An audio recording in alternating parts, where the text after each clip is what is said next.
Hello friends, पिछले class में हम इसका ऑब्जेक्टिव टाइप क्वेश्चन 70 नंबर करा चुके हैं। ठीक है, लघु उत्तरीय और दीर्घ उत्तरीय प्रश्न बाकी था करवाना। ठीक है, तो आज के क्लास में करवाएंगे लघु उत्तरीय प्रश्न जो 20 क्वेश्चंस हैं। तो 20 क्वेश्चंस में आप लोगों को 10 क्वेश्चंस ही करना है। ठीक है, और लेकिन हम 20 क्वेश्चन करवाएंगे। ठीक है, आप लोग को 10 करना है लेकिन हम 20 करवाएंगे। इसलिए करवाएंगे कि कोई स्टूडेंट अपने अपने हिसाब से प्रश्न का उत्तर दिया होगा। ठीक है, तो 20 में से हो सकता है कोई 18 number, 17 number, 16 number, 5 number, 8 number, 2 number इस तरह से टच किया होगा, तो उनके हिसाब से लाभदायक होगा। हम 20 के 20 आंसर बताएंगे। तो ठीक है, सबसे पहले हम देखेंगे 1 नंबर क्वेश्चंस। 1 नंबर क्वेश्चंस है कि गुरु गोविंद सिंह का जन्म कब और कहाँ हुआ था। ठीक है, तो गुरु गोविंद सिंह का जन्म हुआ था बिहार की राजधानी पटना में। कब हुआ था? तो 1666 में हुआ था। ठीक है। 2 नंबर क्वेश्चन है कि कवि मंजन ने सच्चे प्रेम की क्या कसौटी बताई है। कवि मंजन ने सच्चे प्रेम की क्या कसौटी बताई है? तो कवि मंजन ने सच्चे प्रेम की कसौटी बताई है, सच्चा प्रेमी वही होता है जो अपने प्रेम में निस्वार्थ समर्पित होता है। ठीक है। 3rd नंबर क्वेश्चन है कि रैदास ईश्वर की कैसी भक्ति करते हैं। रैदास ईश्वर की कैसी भक्ति करते हैं? तो संत रैदास ईश्वर की निष्काम, अनन्य और दास्य भाव की भक्ति करते हैं। उनके भक्ति में किसी प्रकार का दिखावा या कर्मकांड नहीं होता है। ठीक है, बल्कि यह पूर्ण समर्पण और सच्चे प्रेम पर आधारित होता है। एक बात यहाँ ध्यान देंगे कि देखिए, जैसे ये प्रश्न है कि गुरु गोविंद सिंह का जन्म कब और कहाँ हुआ, तो इसका तो आंसर 1 लाइन में हो जाएगा, लेकिन इसका आंसर 2 से 3 लाइन में हो रहा है। ठीक है, रैदास ईश्वर की भक्ति कैसे करते हैं, तो इसका क्वेश्चन जो है 4 से 5 लाइन में हो रहा है। ठीक है, तो ये डिपेंड करता है कि क्वेश्चन कैसा है। ठीक है, 2 लाइन में है तो 2 लाइन में ही जवाब लिखेंगे, 1 लाइन में है तो 1 लाइन में ही जवाब लिखेंगे, अगर 5 लाइन हो रहा है तो 5 लाइन में जवाब लिखेंगे। ठीक है, इस चीज़ को ध्यान में रखेंगे। ये नहीं कि 2 नंबर का है तो 1 ही शब्द, 2 शब्द, ये 1 सेंटेंस में आंसर दे देंगे। जैसा क्वेश्चन है उस हिसाब से इसका आंसर देंगे। 4 नंबर क्वेश्चन से गुरु गोविंद सिंह ने मानवीय संवेदना को मनुष्यता के किस डोर में बांधे रखने की बात कही है। तो इसका क्या आंसर होगा? अटूट डोर में बांधे रखने की बात कही है। ठीक है, अटूट डोर में बांधे रखने की बात कही है। क्वेश्चन नंबर 5 कहता है, देखेंगे कि कवि मंजन ने अपने गुरु के संबंध में क्या बतलाया है। कवि मंजन ने अपने गुरु के संबंध में क्या बतलाया है?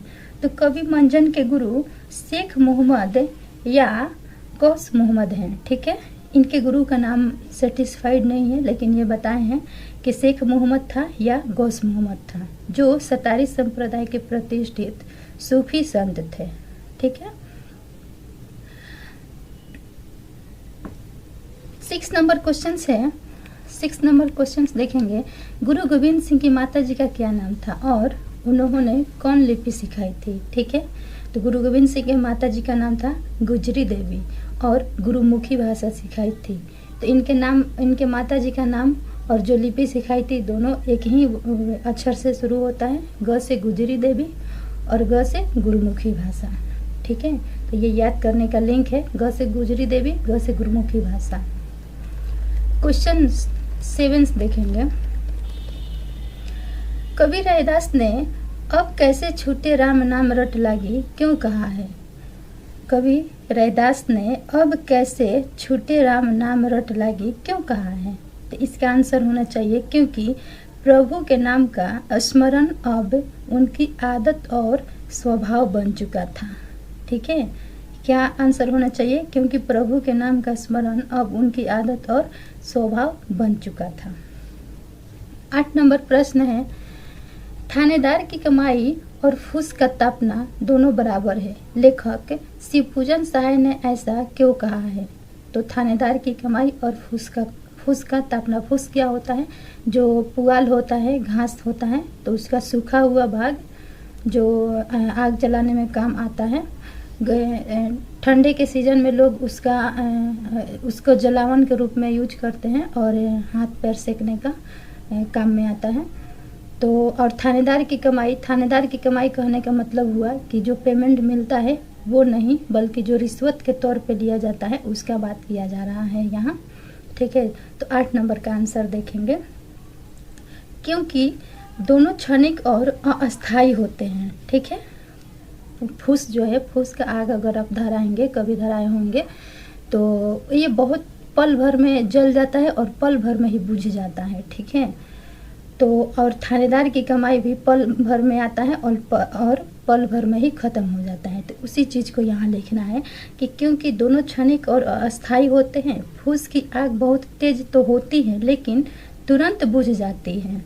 ठीक उसी तरह थानेदार की रिश्वत यानी अवैध कमाई भी गलत तरीके से आती है और तेजी से खर्च होकर समाप्त हो जाती है।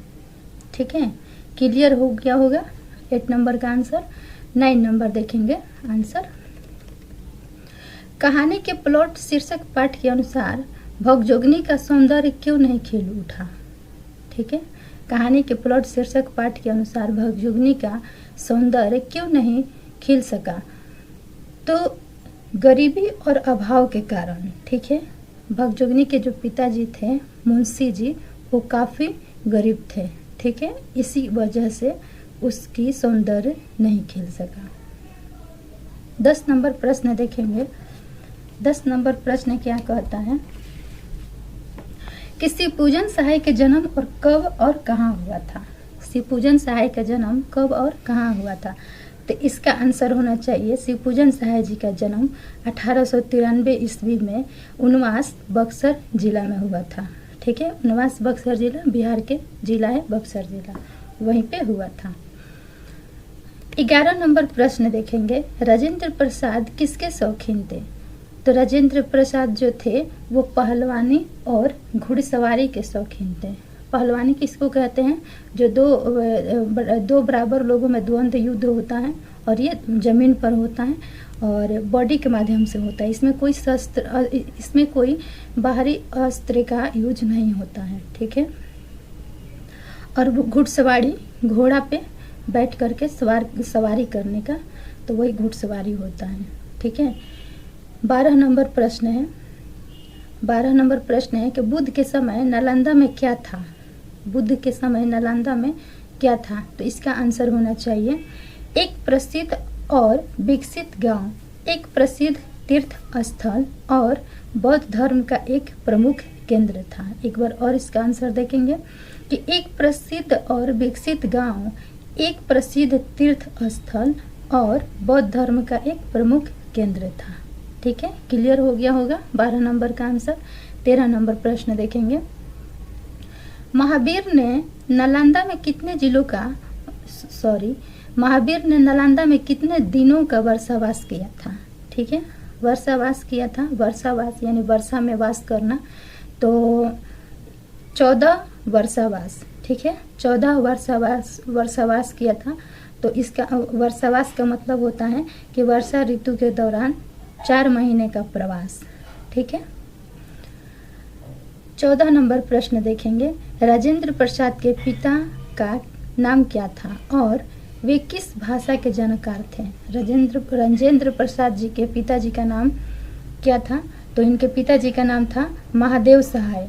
ठीक है, और वो फारसी और संस्कृत भाषा के जानकार थे। कौन से, फारसी और संस्कृत भाषा के जानकार थे। 15 नंबर प्रश्न देखेंगे।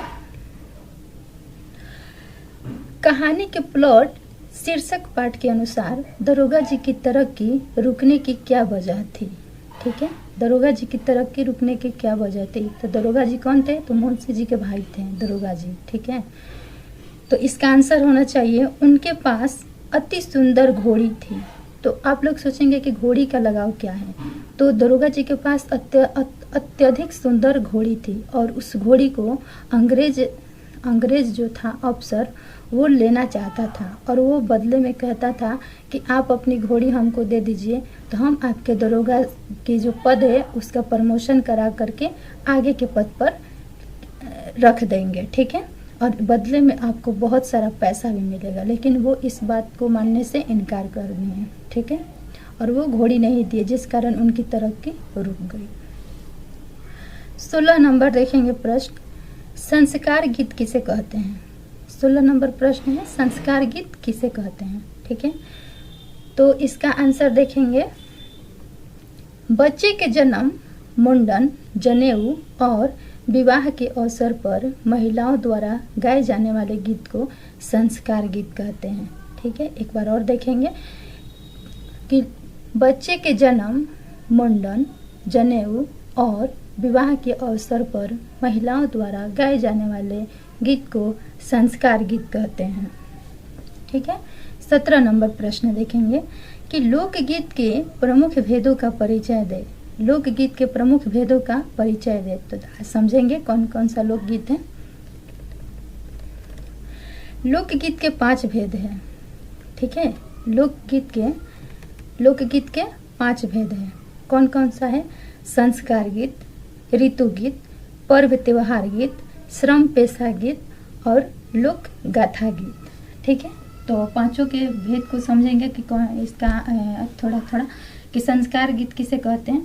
तो संस्कार गीत कहते हैं शादी, विवाह, पूजा पाठ में गाए जाने वाले गीत संस्कार गीत हुआ। ठीक है, और ऋतु गीत क्या हुआ? ऋतु गीत हुआ सीजन के हिसाब से, जैसे श्रावण में भोलेनाथ का गाना बजता है, होली में होलिका का गाना बजता है, और चैत में चैता जैसे बजता है, तो वो सीजन के हिसाब से, तो वो ऋतु गीत होता है। पर्व त्योहार गीत यानी दीपावली में लक्ष्मी जी का गाना बजेगा, दुर्गा पूजा में माँ दुर्गा के गाना बजेगा, तो वो पर्व त्योहार के हिसाब से गीत। ठीक है, श्रम पेशा गीत, तो श्रम पेशा गीत यानी श्रम करते समय, श्रम यानी काम धंधा करते समय जो गीत गाया जाता है वो श्रम गीत होता है। जैसे इसमें बहुत लोकप्रिय है कजरी गीत, जो धान रोपाई के समय महिला लोग धान रोपती है तो गाती है। ठीक है, अब समझेंगे लोक गाथा गीत। तो लोक गाथा गीत कहने का मतलब हुआ है कि किसी के गाथा, किसी के व्यथा या किसी के वीरता को गाना,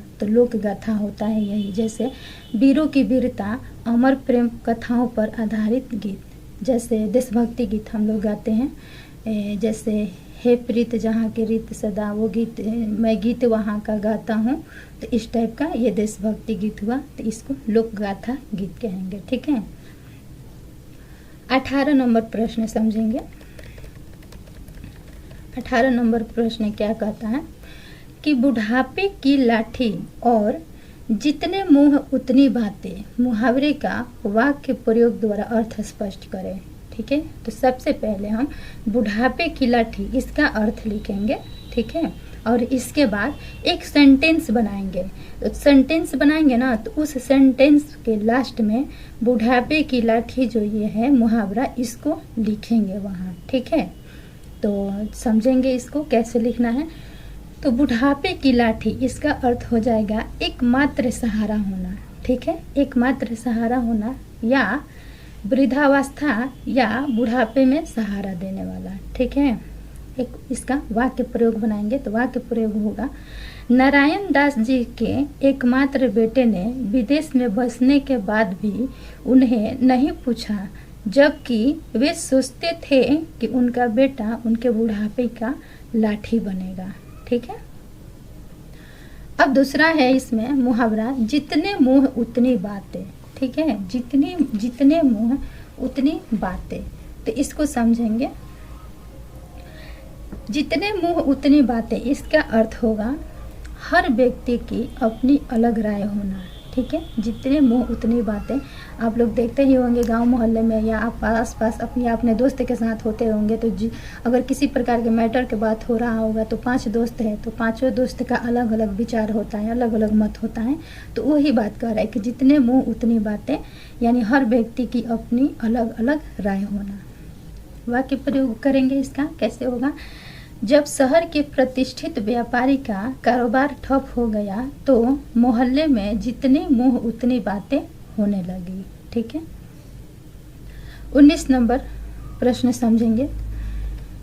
निम्नलिखित शब्दों के विलोम शब्द लिखें। ठीक है, निम्नलिखित शब्दों के विलोम शब्द लिखें। शब्द है आरंभ, आकाश, विदेश और विस्तृत।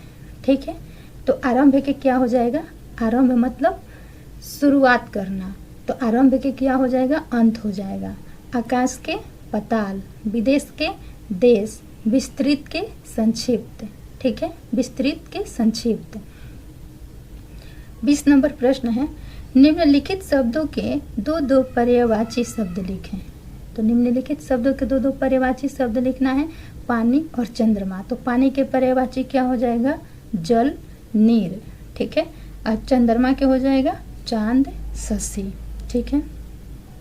पिछली क्लास में हम ऑब्जेक्टिव टाइप के जो प्रश्न बताए थे, तो उसमें 34 नंबर का प्रश्न जो था उसमें विलोम शब्द बताना था। उसका हम आंसर सही बताए हैं, लेकिन मिस्टेक से पर्यायवाची शब्द बोल दिए थे, ठीक है। तो उसको आप लोग विलोम शब्द समझेंगे, पर्यायवाची हम मिस्टेक से बोले थे और उसका आंसर सही दिए थे, ठीक है।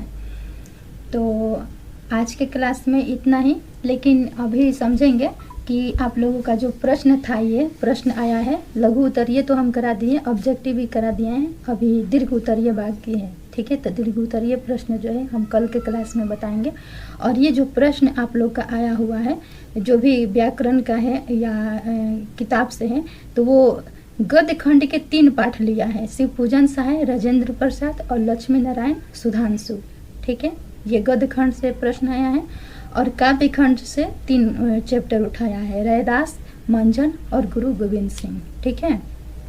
और व्याकरण का जो क्वेश्चन आया हुआ है वो भी किताब से ही है, लेकिन हम व्याकरण का बहुत सारा क्लास करा चुके हैं, मेरे क्लास से भी बहुत सारा प्रश्न मैच किया है, ठीक है। तो आप लोग देख सकते हैं, क्लास व्याकरण का हिंदी व्याकरण और संस्कृत व्याकरण का करा चुके हैं। तो आज के क्लास में इतना ही, बाय बाय, थैंक यू।